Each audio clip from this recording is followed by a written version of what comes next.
Tako je, vlada in parlament na drugi strani, oba dva vsak glede na svoje pristojnosti sta situacijo, ki smo ji priča, vzela zelo resno.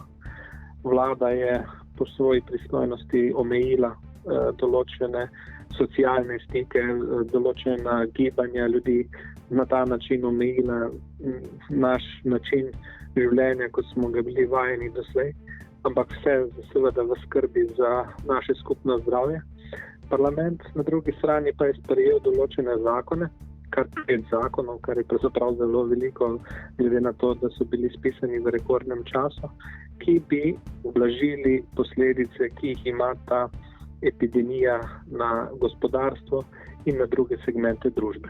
Kar je potrebno opozoriti je to, da glede na to, da je bila tudi v zvezi pri sprejemanju teh zakonov kar burna debata v parlamentu, da gre za v bistvu interventne zakone, ki začasno blažijo posledice epidemije. Dejstvo je namreč, da namerava vlada v prihodnosti sprejeti in Državnem zboru predlagati v sprejem še en zakon, ki bo krovni, ki bo reševal posledice epidemije, kot bodo znane čez mesec, dni ali 2 meseca, ko bo epidemije konec. V tem času pa je predlagala tiste neke najbolj nujne začasne ukrepe, ki so potrebni, da gospodarstvo in da ostali segmenti družbe delujejo kolikor toliko normalno in kolikor toliko predvidljivo. Namreč,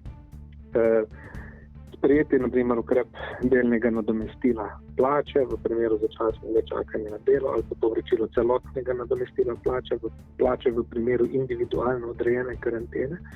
Zdaj, v zvezi s tem ukrepom se je seveda odvila debata, ali je ustrezen ali ne, ampak dejstvo je, da vseh okoliščin, kako ta epidemija vpliva na gospodarstvo, kakšne bodo te posledice, ki se bodo izkazale, še da te okoliščine niso znani vsi učinki epidemije.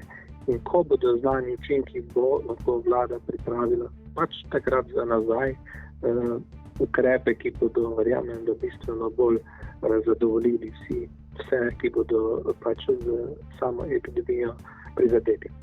Se pravi, bilo je sprejeto ta možnost delnega povračila nadomestila plače, s tem se je želelo zajeziti poviševanje brezposelnosti. Ključnega pomena je, da ljudje obdržijo službe in tudi plače, ne glede na to, da se je gospodarstvo znašlo v nezavidljivem položaju, v upanju, da bo situacija čim prej boljša in da bo lahko vse družbe in gospodarski subjekti poslovali normalno naprej.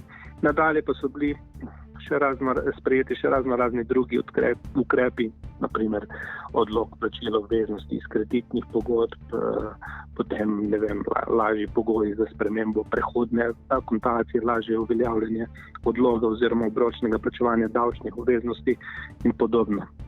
Samozaposlenim je odobren odlog plačil prispevkov tudi na Tudi to je eden izmed ukrepov, glede katerega je potekala burna razprava, da bi moralo iti za odpis vseh obveznosti. Jaz se morda s tem celo strinjam, ampak dejstvo je, da mi še ne vemo, koliko časa bo ta kriza trajala in kakšne posledice bo pustila tudi pri samozaposlenih. Te lahko ugibamo seveda, verjamem pa, da ko bodo znane te neke številke, čez en mesec recimo, da bo lahko država bistveno bolje stopila nasproti vsem tem, ki bodo prizadeti z to krizo.